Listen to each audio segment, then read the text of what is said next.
за значими творчески постижения в областта на хоровото изкуство с награда Варна се удостоява хорът на варненските момчета и младежи при хоровата школа Морски изкуство в община Варна.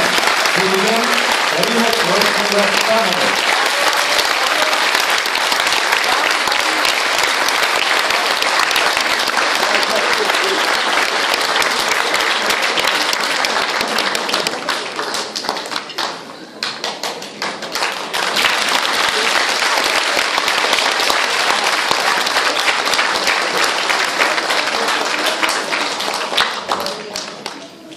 Аз искам да благодаря на всички мои колеги, на всички културни общественици, приятели и почитатели на хора на варненските момчета и младежи.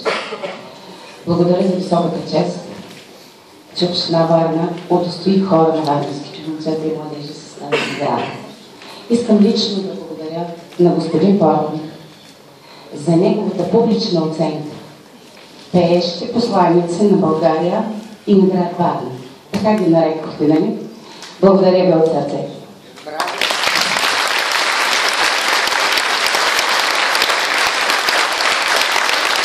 И сега се знае, че тези талантливи, много достойни деца доказаха и в Варна, и в Европейския парламент в Брюксел, че наистина са достойни пеещи посланици.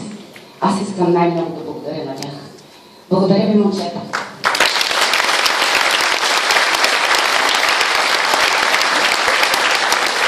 Мисля, че аз съм напълно заслужена.